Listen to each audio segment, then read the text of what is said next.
మీరందరూ కూడా చూశారు. మొన్న ముఖ్యమంత్రి గారు మహబూబ్ నగర్ జిల్లాలో మాట్లాడుతూ ఒక 15 రోజుల క్రితం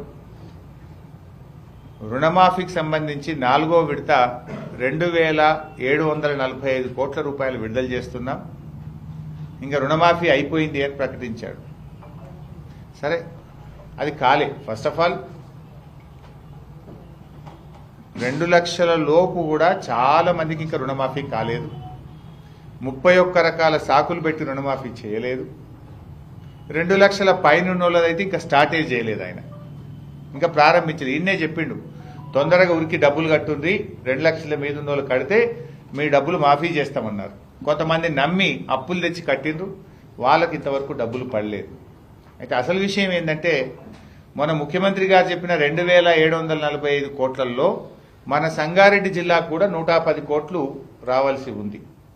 ఇంతవరకు ఆ డబ్బులు రైతుల అకౌంట్లలో పడలేదు, రాష్ట్రంలో పడలేదు, సంగారెడ్డి జిల్లాలో కూడా పడలేదు. ముఖ్యమంత్రిని డబ్బులు విడుదల చేసినా రుణమాఫీ అయిపోయిందని చెప్పి 15 రోజులైనా ఇంతవరకు రైతుల అకౌంట్లలో డబ్బులు పడలేదు. అధికారులు నిలదీస్తున్నారు. ముఖ్యమంత్రి చెప్పిండు కదా ఇంకెందుకు పడలేదని స్థానిక అధికారులను రైతులు నిలదీస్తున్నారు. సో తక్షణమే ఈ 2745 కోట్లు రైతుల అకౌంట్లలో జమ చేయాలని, రుణమాఫీ మొత్తం లీడ్ బ్యాంక్ చెప్పిన విధంగా 49,000 కోట్ల రూపాయలు ప్రతి రైతుకు రుణమాఫీని పూర్తి చేయాలని చెప్పి కూడా కోరాం. ఇక మూడో విషయం వచ్చేసి,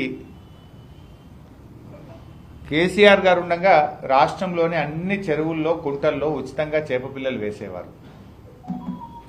మన సంగారెడ్డి జిల్లాలో 1073 చెరువులు కుంటలు ఉన్నాయి. 1073. ప్రతి సంవత్సరం కూడా నేనే జిల్లా మంత్రిగా ఇక్కడికి వచ్చేవాడిని. అక్టోబర్ నెల వరకు, దసరా పండుగ వరకే ఆల్మోస్ట్ అన్ని చెరువులు కుంటల్లో మేము చేపపిల్లలు వేశాం. అయితే ఈరోజు పరిస్థితి ఏంటంటే, 1073 చెరువులు కుంటలు సంగారెడ్డి జిల్లాలో ఉంటే కేవలం 79 చెరువులు కుంటల్లో మాత్రమే చేపపిల్లలు వేశారు. మా అమ్మ అనిపించిండ్రు, ఇక అయిపోయింది చేపపిల్లలు అంటున్నారు. పోనీ ఆ 79 చెరువులు కుంటల్లో కూడా సగమే వేసిండ్రు. పోయినసారి మేము వేసిన దాంట్లో సగమే వేసిండ్రు. సగం ఎందుకు వేసిండ్రు అంటే నీళ్ళు రాలేదట, నిండలేదట. సింగూరు నిండలేదా పైసా? మంజీరా నిండలేదా? మన కొండాపూర్ చెరువు నిండలేదా? ఎందుకు సగం చేపపిల్లలు వేసిందయ్యా అంటే, లే ఈసారి కాలం మంచిగా కాలేదు, నీళ్లు తక్కువ వచ్చినాయి, అందుకే సగమే చేపపిల్లలు పోతాము అన్నారు. పొయ్యాల్సింది 1073 చెరువులు, పోసింది 79 చెరువులల్లా. ఆ 79 చెరువులలో కూడా సగమే పోసిండ్రు పోయినసారి పోసింది అట్లా. ఇది కాంగ్రెస్ పాలన. అంటే మీకు ముదిరాజుల మీద, మా గంగపుత్రుల మీద కాంగ్రెస్కు ఏ పార్టీ ప్రేమ ఉందో అర్థమవుతుంది.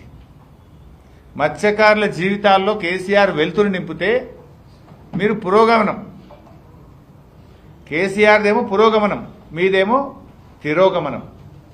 కేసీఆర్ వెలుగులు నింపితే మీరు చీకటి నింపుతున్నారు.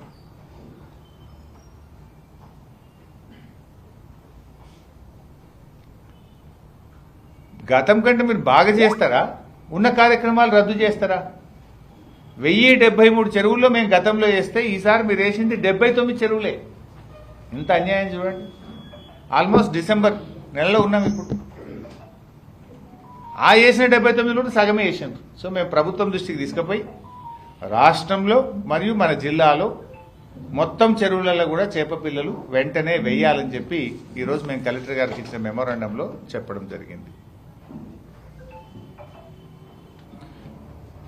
అదేవిధంగా గొర్రెల పంపిణీ, కాంగ్రెస్ పార్టీ తన మేనిఫెస్టోలో అధికారంలోకి వచ్చిన 100 రోజుల్లో 2వ విడత గొర్రెల పంపిణీ చేస్తామని చెప్పారు. కానీ అది కూడా చేయడం లేదు. డీడీలు వాపసిస్తామన్నారు. ఆ డీడీలు కూడా ఇంకా 128 డీడీలు జిల్లాలో పెండింగ్లో ఉన్నాయి.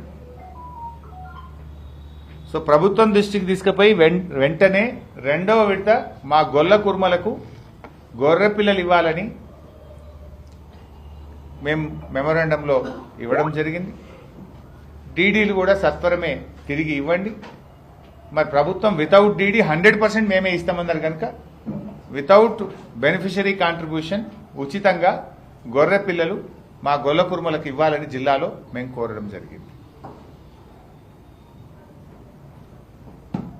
వీటితో పాటు ఇంకొక 5 మన నియోజకవర్గానికి సంబంధించిన ఇష్యూస్ కూడా ఉండే. ఒకటి, మన జిల్లాకు సంబంధించి గతంలో బీఆర్ఎస్ ప్రభుత్వం ఉన్నప్పుడు నేను మంత్రిగా ఉన్న సమయంలో చింతా ప్రభాకర్ గారు మా స్థానిక నాయకులందరూ విజ్ఞప్తి చేస్తే మేము ఇక్కడ ముదిరాజ్ సంఘానికి, లింగాయత్కు, గౌడ్స్కు, పద్మశాలి కమ్యూనిటీలకు సంగారెడ్డిలో జిల్లా కార్యాలయాల కోసం ఒక్కొక్క ఎకరా స్థలాన్ని కందిలో ఇవ్వడం జరిగింది. 4 major communities Mudiraj, Lingayat, Gouds and Padmashali ఒక్కొక్కరికి 1 ఎకరం స్థలంతో పాటు 25 లక్షల రూపాయల డబ్బు కూడా అప్పుడు మేము శాంక్షన్ ఇచ్చాం. ఈ ప్రభుత్వం వచ్చి టెండర్లు కూడా అయినాయి. ఈ ప్రభుత్వం వచ్చినాక అక్కడ పనులు జరపడం లేదు. ఆ భూములు వెనక్కి తీసుకోవాలని చూస్తూ ఉన్నారు.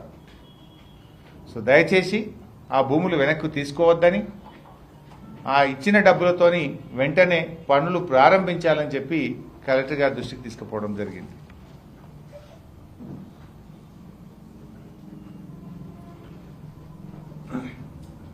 అదేవిధంగా సంగారెడ్డి నియోజకవర్గం, జహీరాబాద్ నియోజకవర్గం